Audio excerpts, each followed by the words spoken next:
E eu fico feliz de ver a igreja de vocês, como a nossa em São Paulo, ter batismo, ter gente sendo apresentada na igreja, porque o que tem de pastor e igreja que fechou na cidade de São Paulo é uma coisa impressionante. Nós tivemos agora, até mandei mensagem para o César, no call veio os pastores da Coreia do Sul, da igreja Sarang, e nós ficamos 4 dias, de 8 às 10 da noite estudando. A quantidade de pastores de outra denominação. A nossa igreja é presbiteriana, mas a nossa igreja tem uma visão de reino. Todas as igrejas presbiterianas, a gente constrói junto com outras igrejas. E a gente participa de outras igrejas.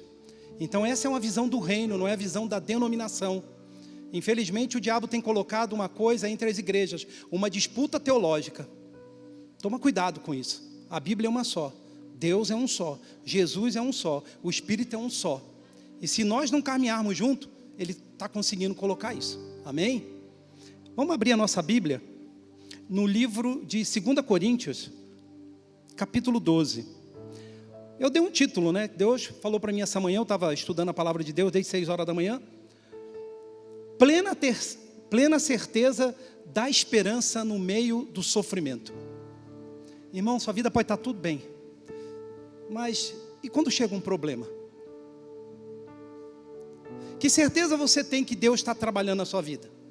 Que certeza você tem que há esperança diante da nuvem? Diante da tristeza, do choro, da morte? Eu perdi um tio para a Covid, eu perdi minha avó esse ano. Eu vi pessoas da igreja lá todas morrendo. E como é que você consola uma pessoa dessa? Só com Jesus salva? A Bíblia tem muito recurso.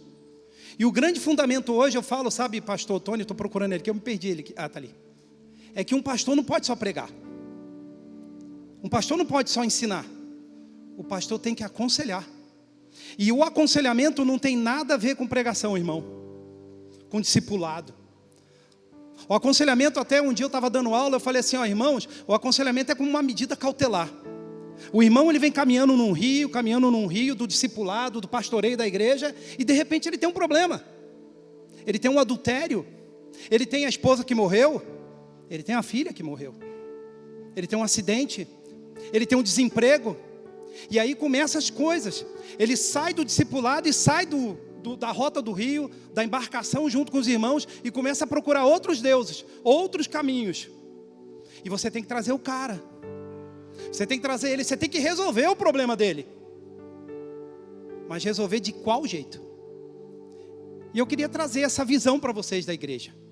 E já ofereci o César. E vou convidar o pastor Alberto, que é o presidente, o pastor auxiliar do pastor Ival, para ele vir aqui, se o Sami autorizar, né, porque ele é o presidente da igreja, dele vir dar aula para vocês. Ele estudou 5 anos nos Estados Unidos, irmão, limpando banheiro e pintando parede. Ele é lá do Ceará. Mas tem um coração só por Jesus. Mas vamos lá. Assim diz a palavra de Deus, 1 Coríntios capítulo 12. Quem achou diz amém? Amém.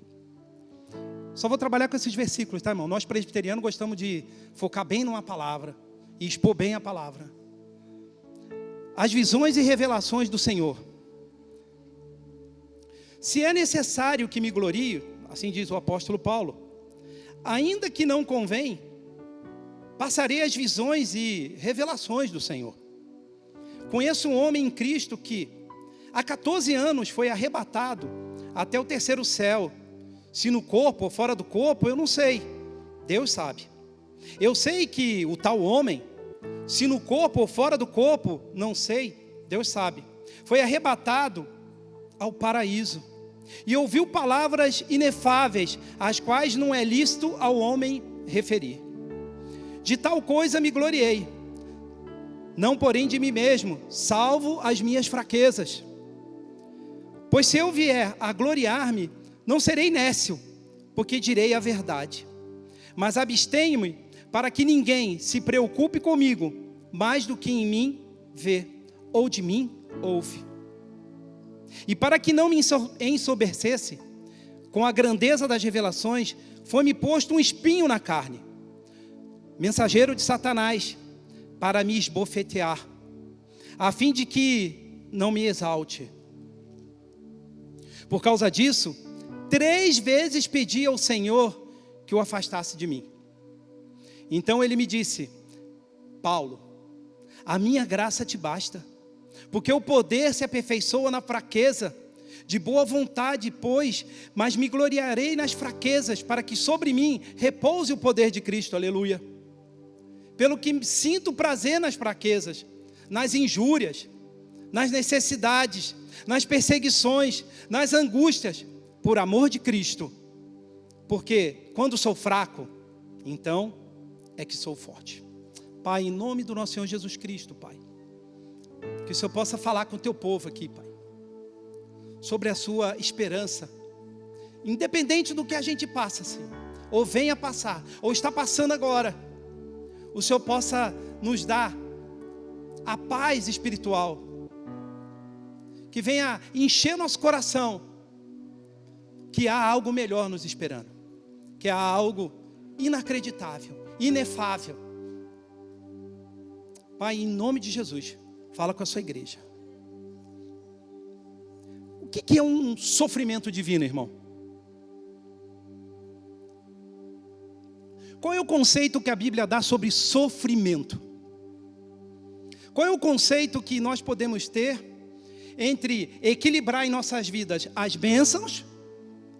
Porque o pastor César veio aqui, o Tony César falou bem, Deus está com vocês, porque se a igreja está crescendo, é poder de Deus, aleluia.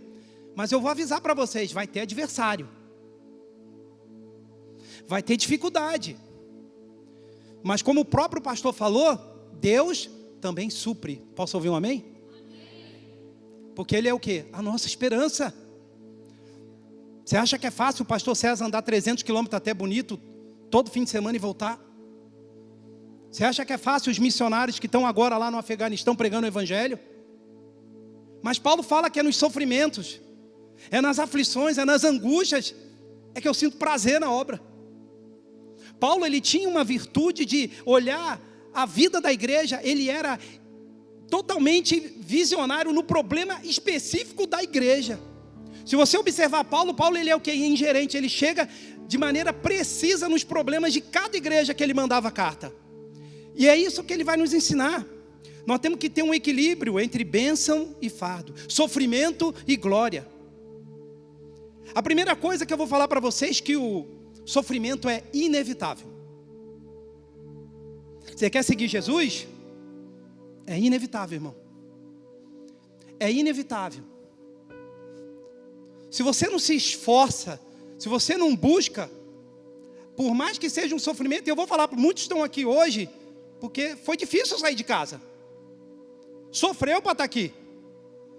Porque é muito mais fácil, como o César falou, estar lá na fazenda, comendo carne oreada, mandioca.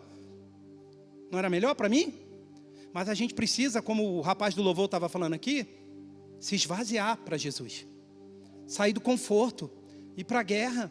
E a primeira coisa que eu falo para vocês, no versículo 7, acompanha aí, você não precisa sair, é para que não me ensoberbecesse com a grandeza das revelações. Se você observar o capítulo 12, o versículo 1 ao 6, Paulo tem uma visão que muitos na igreja não têm,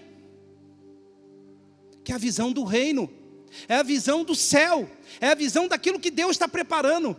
E Paulo, sabe o que ele pensa? Ele fala assim, meu Deus do céu, eu estou tendo uma visão que muitos não têm. A primeira coisa que eu falo é que o sofrimento é inevitável. Não há vida indolor, irmão. Não há vida sem dor. A mulher, quando vai parir um filho, ela tem dor. Você, quando está lá vendo o teu filho para nascer, você está angustiado, você está ansioso para saber se ele é normal, se ele está perfeito, se ele vai nascer com vida. Eu me lembro quando a Giovana nasceu, meu sogro estava lá, eu fui sair do Morumbi para a Avenida Paulista, tinha uma greve de ônibus, meu irmão. Essa minha esposa, essa minha bendita esposa aqui, com a bolsa rompida, eu desesperado, pai de primeiro filho, meu sogro, minha sogra falando, vamos, e aí, como é que eu ando no trânsito de São Paulo? Ela ainda ficou lá 12 horas no hospital para tentar parto normal, sofrendo. A vida tem dor, irmão. E quando a gente começa a colocar isso, que é inevitável a dor, você começa a ver a profundidade do que o texto vai te prometer. E às vezes as pessoas vêm para a igreja achando que aqui vai ser tudo flores. Eu vou avisar para vocês, não vai ser. Ir na igreja segunda-feira atender gente que está doente, quarta-feira no culto dos aconselhamentos, domingo 3 vezes na igreja, requer um sofrimento, requer um preço. Os coreanos que vieram dar aula para a gente, 29 horas de voo. Voltaram 14 dias no hotel, que nem um cachorro. O cara põe a comida na porta do hotel, ele não tem que pegar a média temperatura 4 vezes por causa da Covid. Você acha que eles não queriam ver a família deles? Ver a esposa deles? Mas existe um sofrimento, existe uma angústia, é inevitável, é impossível passar pela vida sem sofrer. Paulo passou, você vai passar, eu vou passar, eu estou passando. E quando a gente assimila isso pelo poder de Deus, muda o foco. Primeiro, no versículo 7, há um espinho na carne de Paulo. Para Calvino, eu anotei, eram as tentações. Para Lutero, eram as perseguições sofridas. Para outros, eles falam que eram enfermidades físicas. Para outros, falam que era cegueira. Esse era o primeiro espinho na carne. Esse era o espinho físico. Mas também tinha o espinho espiritual. No versículo 8 e 9, se você prestar atenção, eu vou ler para vocês. Paulo fala: 3 vezes eu pedi ao Senhor que me afastasse de mim. Então ele me disse: a minha graça te basta, Paulo. Por 3 vezes Paulo orou. Eu estou falando de Paulo orando. Não é o pastor Eduardo que está aqui pregando. Paulo. Ele acaba de ter a visão. Ele pede para Deus tirar o espinho. Deus não vou tirar. Quer dizer que ele vinha sofrendo de um problema físico. Ele vai para o mundo espiritual e fala assim: me tira. E Deus fala: não tiro. Há sofrimento espiritual na vida do crente. Às vezes Deus não responde a nossa oração naquele segundo. Leva anos. Leva meses. Porque não é o momento dele responder. É o momento de se enfrentar. E ver o sofrimento por outro olhar, no retrovisor, que ele vai passar. Segundo conceito do sofrimento da Bíblia. É um conceito que muito crente não quer. É indispensável. Sofrer para Jesus é indispensável. Negue a si mesmo e carregue o quê? A arca. Negue a si mesmo e ande de carro zero. Negue a si mesmo e tenha uma família perfeita. A minha família não é perfeita. Os meus filhos não são perfeitos. Eu não sou perfeito. A minha esposa não é perfeita. Nem o meu cachorrinho Apolo é perfeito, porque às vezes ele faz xixi em um lugar errado. É indispensável. O sofrimento na vida de um crente é algo que você tem que se glorificar porque está passando por ele. Essa é uma visão totalmente diferente. É uma visão da reforma. É uma visão das pessoas que veem o plano de Deus na nossa vida. Deus não queria que o povo de Israel ficasse 40 anos. Mas eles murmuravam. Até para descansar era difícil. Deus criou o sábado, pastor Tony, para eles descansar. Mas no sábado, o que eles faziam? Ficavam reclamando com Moisés. Moisés, estou com saudade da cebola. Gostava do cabelo raspado dos egípcios. Eu gostava do rio Nilo. Era gostoso lá, ele chicotava, mas era bom. Nem no sábado. A Bíblia fala no livro de Êxodo que você tem que se esforçar para descansar em Deus. Olha que coisa. Nem isso a gente consegue fazer. Nem com tudo bom, comida, roupa, eles conseguiam fazer. Assim como Jesus aprendeu pelas coisas que sofreu, eu anotei, também nós aprendemos pelo sofrimento. Romanos, não precisa colocar na tela, irmão, que eu botei aqui para ir um pouco mais rápido, porque eu tenho 30 minutos só. Em Romanos 5,3, presta atenção nesse versículo. E não somente isto, mas também nos gloriamos nas tribulações, sabendo que a tribulação produz paciência, e a paciência experiência, e a experiência esperança, e a esperança não traz o quê? Confusão. Porque o amor de Deus está derramado em nossos corações, pelo Espírito Santo que nos foi dado. Eu vou mandar um recado para o menino do louvor. Sabe o que faltou nele? Paciência. A tribulação veio. Ele brigou com a esposa. Eu também brigo. Mas faltou o que para ele? A paciência. Só à tarde que o amor de Deus encheu no coração dele, falou: ó, perdoa, pede perdão para essa mulher. Você primeiro pecou contra mim, agora você pecou contra ela. Eu estou usando ele de exemplo, depois eu tenho que sair correndo porque ele é muito forte. Ou não é verdade? É desse jeito. É indispensável, sabe por quê, irmão? Para evitar o ensoberbecimento. Paulo era o Paulo de Tarso, da cidade e colônia romana que era livre dos impostos. uma cidade marítima, cheia de médicos, cheia de estrutura, judeu da dispersão. Os livros apócrifos que você pode ler para estudar a história, diz que Paulo ele era baixinho, de perna curva, assim, ó, arqueada. Ele devia ser parecer o Didi Bocó, narigudo. A palavra diz que muitos falavam assim, ó, você, a tua feição não é boa, mas a tua pregação me incomoda. Ele era bom de palavra. E ele aqui ficou soberbo. O sofrimento é para que você não fique soberbo. No versículo 7 está escrito aí, para que não me ensoberbecesse. Não sou eu que estou falando, é a palavra de Deus. Toma cuidado quando Deus te dá revelação. Toma cuidado quando Deus pede para você falar com uma pessoa. Não vai todo altivo não, soberbo, porque Deus falou comigo na madrugada. Vai de piano, vai com humildade. Porque o irmão que você vai repreender, o irmão que você vai aconselhar, está com problema. Ele não quer palavra de repreensão, ele quer uma palavra de repreensão com amor e verdade, que é totalmente diferente. É indispensável para mostrar que você tem que ser dependente de Deus. No versículo 7 ele continue, para que eu não ficasse soberbo com a grandeza das revelações. Foi-me posto um espinho, mensageiro de Satanás, para me esbofetear, a fim de que eu não me exalte. E aí no versículo 8 continua, por causa disso 3 vezes pedi ao Senhor, e Ele não tirou. Para fazer o fortalecimento de poder, é indispensável você passar pelo problema, pelo sofrimento, para que você entenda que o poder de Deus não é teu. E às vezes a gente acha que o poder é nosso, porque eu prego, porque eu tenho uma eloquência, porque eu tenho isso, porque eu tenho aquilo. Um dia eu conversei com o pastor Hernandes de Lopes, cara, o cara pregou já mais de sei lá quantas mil vezes, em não sei quantas mil igrejas. Você chega para conversar com ele e fala assim, ô meu irmão, ele tem paciência contigo, ele tem um coração de Deus. Eu não estou elogiando ele porque ele é isso mesmo. Tem que ter o poder de Deus. No versículo 9, a Bíblia fala que o poder de Deus se aperfeiçoa onde? Na minha fraqueza, na tua fraqueza. É quando você é fraco que Deus faz você forte. É quando você acha que vai morrer que Ele te ressuscita. É quando vem o problema, a Covid e a morte, aí Ele te protege. Você acha que você é sentado aqui por causa da vacina? Você acha que você está sentado aqui por causa da Coronavac, do Dória? Não estou nem preocupado se ele está vendo aí, pode me processar. Você está sentado aqui por causa da Fiocruz no Rio de Janeiro? Você está sentado aqui porque Deus te protegeu. Porque a vacina é graça de Deus para a humanidade.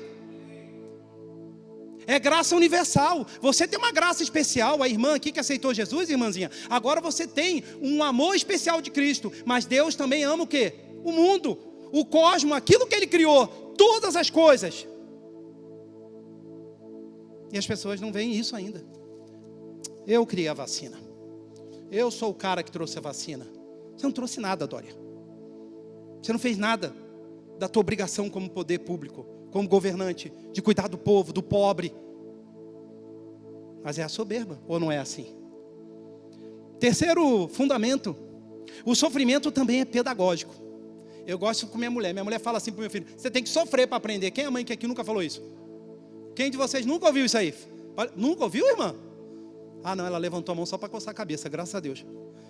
Na verdade, o sofrimento é pedagógico. Minha mãe fala, você tem que sofrer para aprender. Vem de Deus isso aí, irmão. No versículo 9, presta atenção aí na tua Bíblia aí, ó. Então ele me disse, a minha graça te basta, porque o poder se aperfeiçoa na fraqueza, de boa vontade. Pois, mais me gloriarei nas fraquezas, para que sobre mim repouse o quê? Poder de Deus. A vida é a professora mais implacável, irmão. Primeiro dá a prova, depois dá a lição. A dor sempre tem um propósito mais que uma causa. E eu gosto muito dessa frase aqui. Deus não desperdiça o sofrimento da vida dos seus filhos. Até no sofrimento, Deus aproveita. E assim foi com Jó.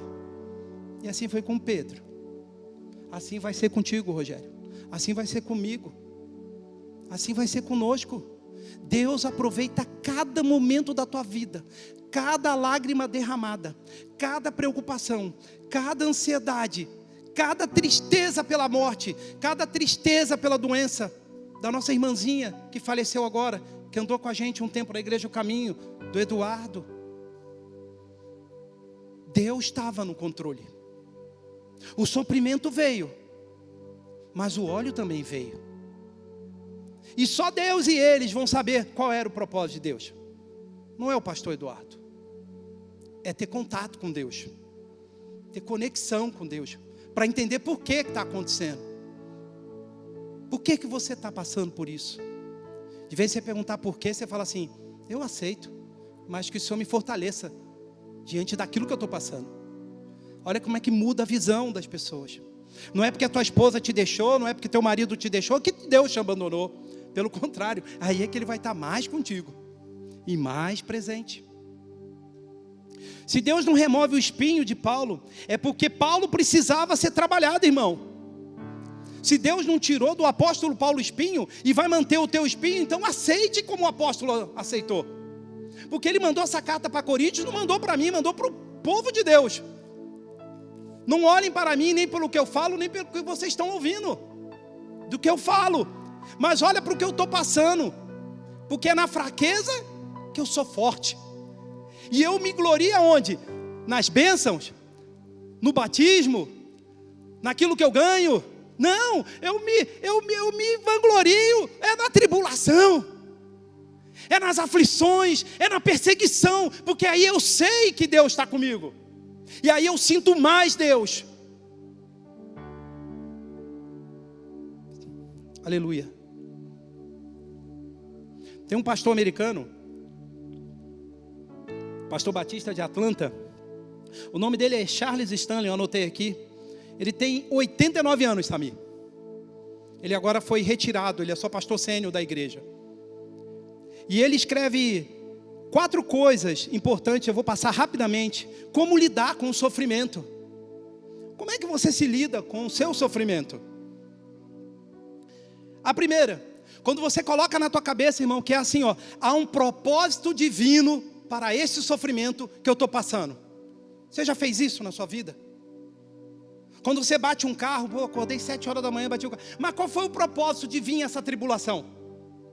Qual foi o propósito disso acontecer na tua vida? Será que você está saindo muito estressadinho de casa? Brigando com todo mundo? E aí Deus freou você na esquina? Será que é isso? Será que você precisava parar? Senão você ia morrer lá na frente? Qual que é o propósito de Deus no sofrimento? O espinho de Paulo era uma dádiva. Olha como é que é a visão das pessoas que vão chegando com 89 anos. E eu sempre falo, os anciões da igreja são parte fundamental da igreja, no qual os jovens esquecem de se aconselhar com eles. Eles gostam do vovô Google. Sabe o vovô Google? Google, me mostra uma namorada. Aí ele chega para o pastor lá, pastor Tony, eu vou casar. Casar com quem, filho? Não, ela me deu paz. Mas ela só te cumprimentou, irmão. Não, eu estou apaixonado, eu vou casar amanhã. Aí vira um o pastor César está rindo lá atrás. Qual é o... Por que ele não tirou o espinho de Paulo, Rogério? Por que ele não tira? Deus, decora isso, irmão, sempre tem um propósito. Sempre. Segunda lição do pastor Charles Stanley, da formação luterana que ele tinha. Ele estudou numa universidade bem ruizinha, chama Richmond, fica lá na Virgínia, está entre as 10 melhores dos Estados Unidos. Ele não fez curso humano não, ele fez teologia lá, para pregar a palavra. 89 anos, se aposentou agora, ano passado. E ele dá uma outra lição: o sofrimento pode ser um dom de Deus. Olha como que a visão muda daqueles que servem a Deus. Às vezes a gente olha para o sofrimento como o quê? Maldição, como o judeu olha. O judeu vê um judeu pobre e fala, esse cara é maldito. Tem que tirar ele do arraial, separa ele da comunidade. Jesus fala o contrário. Esse teu sofrimento é para que a glória de Deus apareça na tua vida. Traz ele para a comunidade, junta ele no arraial, porque lá ele vai dar testemunho. O que tu queres, ó cego? É claro que ele queria enxergar. Saiu pulando, gritando. Fecha o teu olho 5 minutos e fica sem enxergar 5 minutos, você aguenta.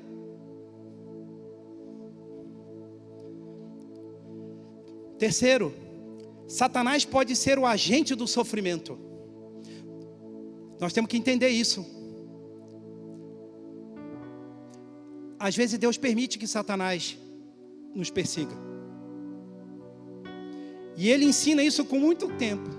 O diabo intentou contra Jó para afastá-lo de Deus, não é verdade? Vocês lembram da história? Mas só conseguiu pô-lo mais perto de Deus. O nosso inimigo, irmão, ele é tão fraco perto de Deus, que ele ainda nos aproxima mais de Deus.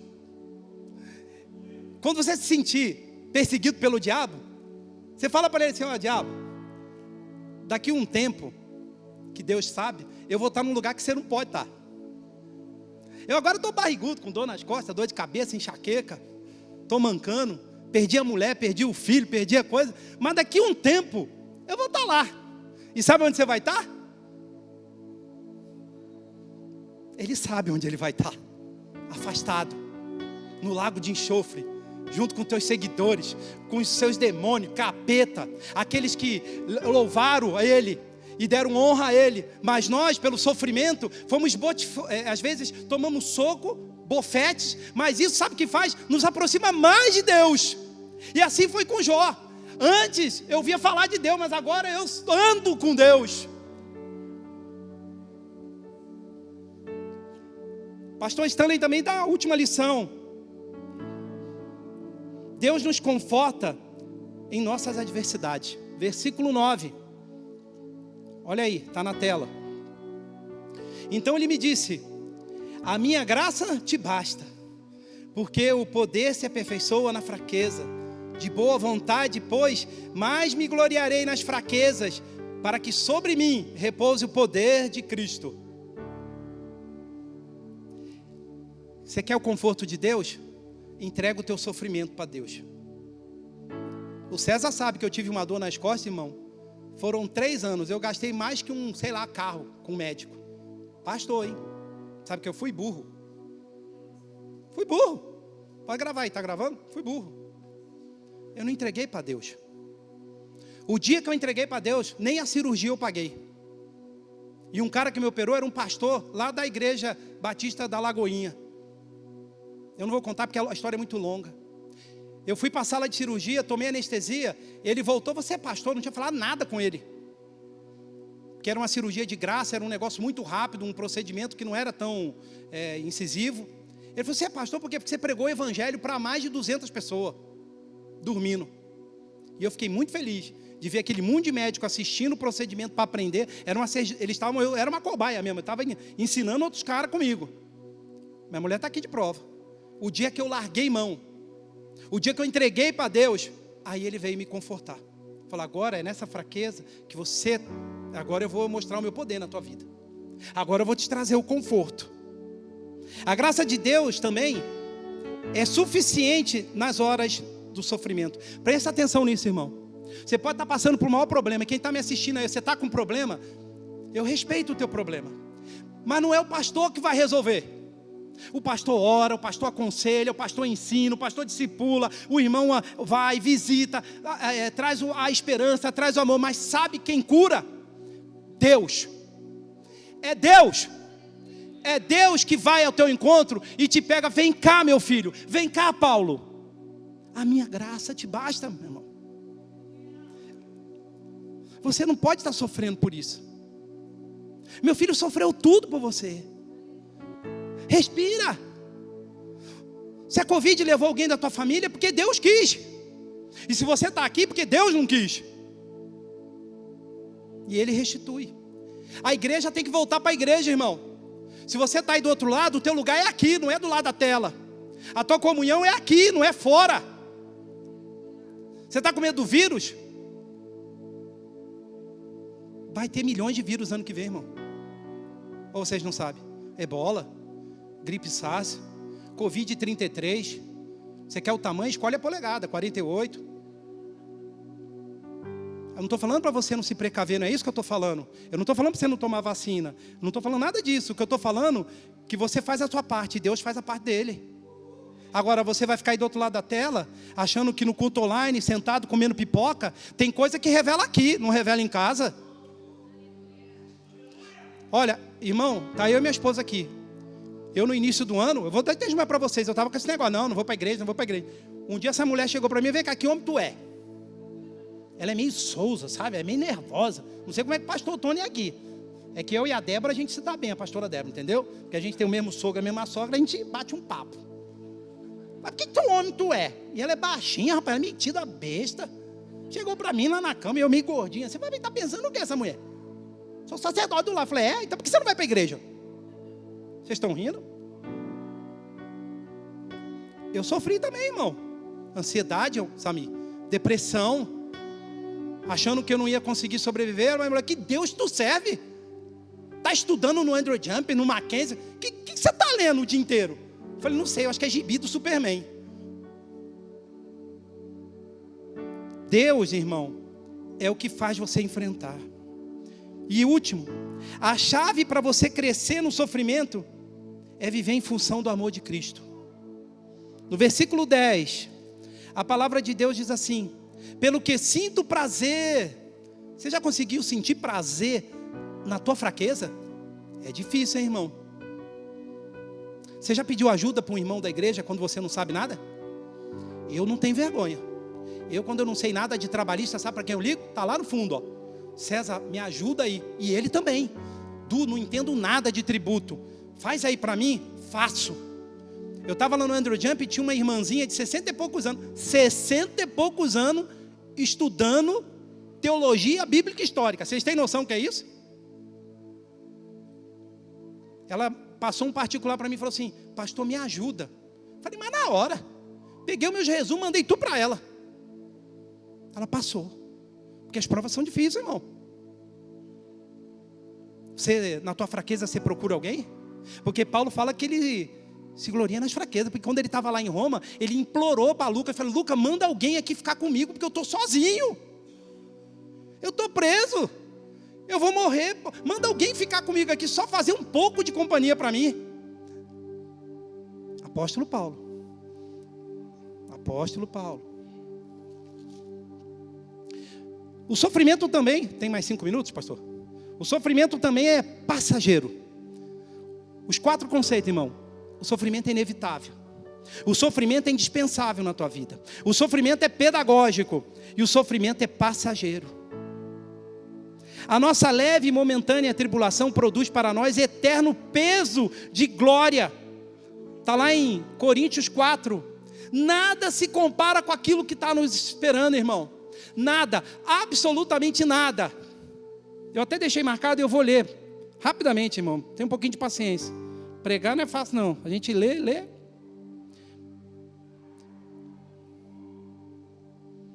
Também nós cremos, assim diz o apóstolo. Por isso também falamos, sabendo que aquele que ressuscitou o Senhor Jesus também nos ressuscitará com Jesus e nos apresentará convosco. Porque todas as coisas existem por amor de vós, para que a graça, multiplicando, se torne abundante as ações de graças por meio de muitos para a glória de Deus. Por isso não desanimamos, pelo contrário, mesmo que o nosso homem exterior se corrompa, contudo o nosso homem interior se renova de dia em dia, porque a nossa leve e momentânea tribulação produz para nós eterno peso de glória, acima de toda comparação, não atentando nós nas coisas que se veem, mas nas coisas que se não veem, porque as que se veem são temporais, e as que não se veem são eternas. Aleluia. Vamos encerrar. A plena certeza da esperança. Deus dá esperança, irmão. E eu vou usar uma frase aqui do Asher Grooves, que ele vai me dar aula ano que vem. Depois você entra lá no site, é CCEF. Tem vários podcasts, irmão. Tudo dublado em tudo que é língua. É maravilhoso. E ele fala assim: Deus dá esperança. Ele é um presbítero. Deus dá esperança de que a mudança está chegando. E que a esperança é certa. A fé cristã não é uma experiência. Presta atenção. A fé cristã não é uma experiência. Não é uma doutrina de, aguente firme, e talvez as coisas melhorem se você se esforçar o suficiente. ou esperar suficiente, ou se tiver as crenças corretas em sua cabeça, ou emoções no seu coração. Vocês estão entendendo o que ele está falando? A fé cristã não é você chegar para o cara e falar assim, ó, não, vai passar. Ó, fica tranquilo, se esforce. Isso não é experiência. Não é isso que nós ensinamos quando aconselhamos. Estamos dizendo que temos um Deus que promete tornar as coisas melhores e diferentes no meio do teu sofrimento. Olha que lindo. Não fala para um irmão, vai passar. Fala para o irmão, você tem um Deus que é a nossa viva esperança, e Ele vai confortar seu coração. Aguenta firme. E aí eu trago somente esse final para vocês. Estamos no fim do ano, né, irmão? Agora vai chegar Papai Noel, árvore de Natal, né? A gente olha para os netos, olha para os filhos, vai lembrar do que perdeu, do que ganhou, do que buscou e não alcançou. Vão vir decepções, vão vir alegrias. Você vai lembrar de pessoas que morreram, de parentes que se foram, de amigos da igreja, de pastores que pregaram, de avião que caiu, tensões políticas. Prepara ano que vem. Tensões sociais. Os haitianos lá no Texas tomando chicotada de um cara a cavalo, do país mais cristão do mundo, sendo enforcado para voltar para a fronteira. É isso que a gente está vendo. Vai ser um ano que você vai ter que falar sobre a esperança. A esperança daqueles que não estão vindo na igreja, pastor. A esperança daqueles que ainda estão com medo da Covid. Que o Deus dele é a vacina. Que o Deus dele é a máscara. Que o Deus dele é limpar a mão com álcool gel. Como se isso a gente não devia fazer sempre. Falar da esperança. E eu vou terminar, não precisa pôr no telão. Hebreus 6. A palavra diz assim, 11. Nosso desejo, eu vou ler nessa versão transformadora, que é a que mais se enquadra. Nosso desejo é que vocês continuem a mostrar essa mesma dedicação. Esse é o meu desejo. De que vocês que estão aqui, a mesma dedicação. Até o fim. Quem vai fazer isso aí diz amém. E que tenham o quê? Plena certeza da sua esperança. Não é a minha, da sua esperança. Paulo não fala da esperança da igreja, ele fala da sua esperança. Assim não se tornando displicentes. Outras versões falam nécios, zonzos. Mas seguirão o exemplo daqueles que, por causa de sua fé e perseverança, herdarão as promessas. Considerem a promessa de Deus a Abraão, uma vez que não havia ninguém superior. Presta atenção nisso, irmão, de quão profundo é isso aqui. Por quem jurar. Deus jurou por si mesmo, disse a ele, certamente, Abraão, o abençoarei e multiplicarei grandemente seus descendentes. Então Abraão esperou com paciência e recebeu o que lhe fora prometido. 1 minuto, irmão, para acabar. Que reflexão você pode tirar disso? Não adianta eu ler uma palavra, estar aqui empolgado, feliz de estar pregando, alegre de falar do reino, mas eu quero deixar 5 reflexões, em 1 minuto eu falo. A primeira, Deus nos faz essas promessas que eu falei para vocês, porque deseja profundamente que sejamos encorajados. Deus faz um juramento, como Ele faz no livro de Hebreus, por 2 motivos. É a duplicação da promessa. Depois você estuda isso aí, meu irmão. Vai lá, entra na Bíblia, no Google, procura que você vai achar. Ele não só promete a bênção, mas ele jura pela bênção. Você entendeu o que Deus fez com Abraão? Que revelou para Paulo. Ele fala assim, eu estou prometendo, mas eu juro que eu vou fazer. Você já viu um Deus jurar? Está no livro de Hebreus. A bênção era secundária. O juramento era o efeito primário. Então Deus não mente. E Deus é imutável naquilo que Ele prometeu. Essa é a primeira reflexão. Então, se Deus prometeu uma esperança e jurou por isso, que vai te abençoar e vai dar, tenha o quê? paciência. Essa é a primeira reflexão. Segundo, se Deus disser que vai fazer, nada, absolutamente nada vai impedi-lo, amém? Não é Covid, não é diabo, não é religião, não é muçulmano, não é islamismo, não é ninguém, não é judeu, não é você. Se Deus prometeu a igreja em Dourados, relaxa. Se Deus prometeu a igreja de Bonito para vocês, olha o que eu estou falando, Samir, fica com o outro braço também, relaxa, descansa, mas carrega tijolo, Samir. Não vou olhar para ele, senão eu não prego mais aqui. Carrega tijolo, faz a tua parte. A parte que Deus faz, Ele faz. E ninguém pode impedi-lo. Terceiro, as palavras de Deus devem ser sempre a base das nossas palavras. Você lembra o que Paulo falou? Paulo falou assim, olha, não fica vendo o que eu estou passando, mas escuta o que eu estou falando. As nossas palavras são palavras de esperança, irmão. Tira a autojustiça de você, irmão. O avião daquela cantora caiu. Não foi que Deus queria matá-la não, porque era o propósito de Deus dela morrer aquele dia, aquela hora. E nós não estamos aqui para julgar porque ela era crente ou deixava de ser crente. Isso é problema dela com Deus. Nós temos a mania de ver o sofrimento de alguém e falar assim, ó, está alguma coisa errada na família. Ou você nunca fez isso? Eu já fiz. Ó. Ih, o Rogério está sem a pastora ali, está alguma coisa rolando. Ou não é assim, pastora? As nossas palavras que saem da nossa boca são palavras que reflitam a esperança. Não chega na casa da pessoa que está com problema e começa, tem alguma coisa errada na sua vida? A senhora não está indo no culto domingo, hein? Quem disse que se você não vier no culto domingo, então eu estou lascado, porque eu faltei uns 10 cultos esse ano. Deus não é assim. As nossas palavras têm que ser o que Deus quer, que sejamos doadores de esperança e sejamos encorajadores e apontemos para os outros as promessas que Deus tem.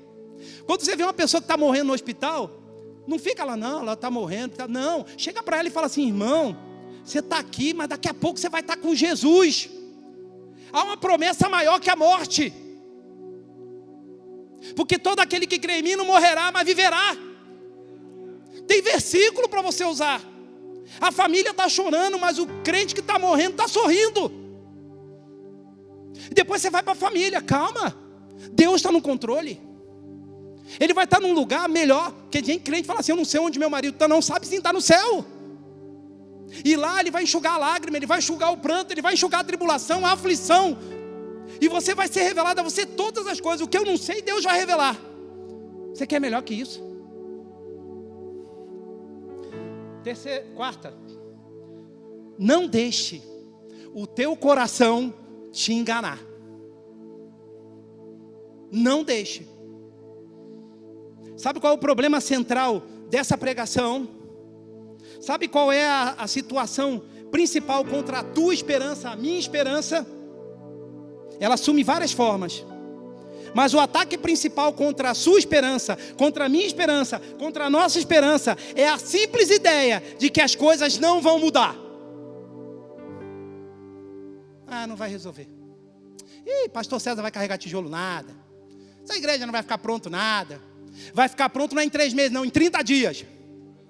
Não vai ficar em 30 dias, não. Neemias, os que os caras ficaram 120 anos fazendo, ele fez em poucos dias.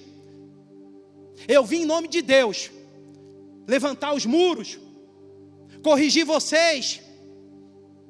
Quem foi contra ele? Quem impediu ele? A aflição, a tribulação de saber que a tua raça, teu povo está sofrendo, perseguido, no exílio.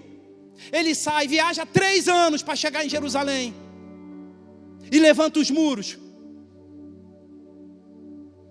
porque ele não botou na cabeça e nem no coração dele que não vai dar certo. Nós temos a mania de tudo não vai dar certo. Aí não vai dar mesmo, porque o coração é enganoso, porque do coração procede os maus pensamentos, as péssimas ideias, o nosso desejo carnal.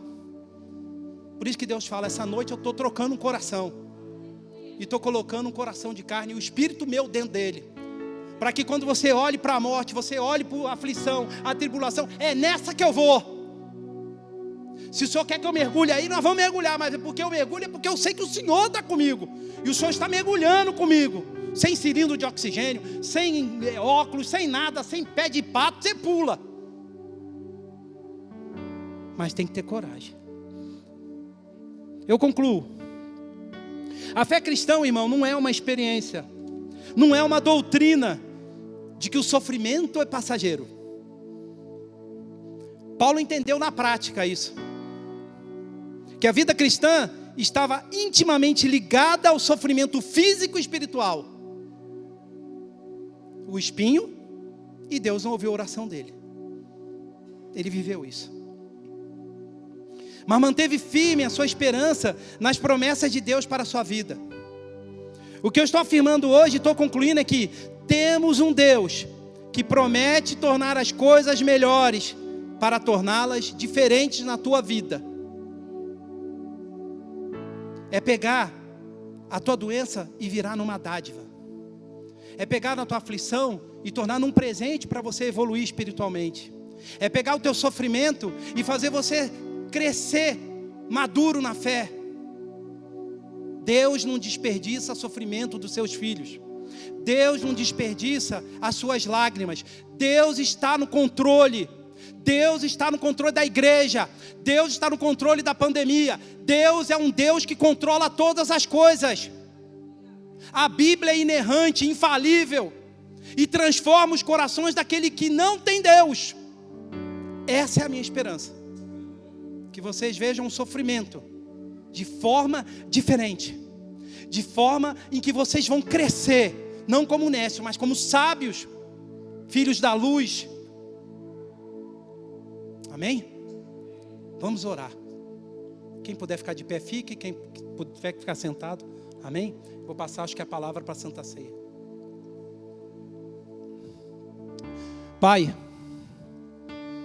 hoje nós vamos fazer aqui o sacramento, Pai, da Santa Ceia. Nós vamos lembrar do corpo de Cristo, nós vamos lembrar do sangue derramado na cruz, Pai.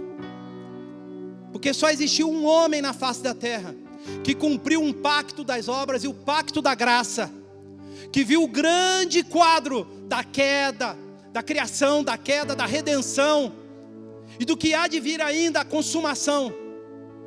E ele foi o único que foi obediente, Pai. Suportou as aflições, suportou as perseguições, mas via isso como plano de Deus, e via isso como uma dádiva para ensinar os apóstolos, para ensinar aqueles que o seguiam. Pai, tem gente aqui na igreja que está passando por problema, está aflito, está desempregado, está com gente internada no hospital, seja por Covid, seja por qualquer doença, mas que eles possam ter certeza, Pai, que a Tua graça basta a eles. A Tua graça é suficiente e poderosa para nos confortar, nos ajudar, passar o azeite em nosso coração, pecador, enganador, e nós temos certeza que o Senhor vai mudar. O Senhor vai fazer da coisa que era impossível ser possível. Coisas diferentes ocorrem com os crentes.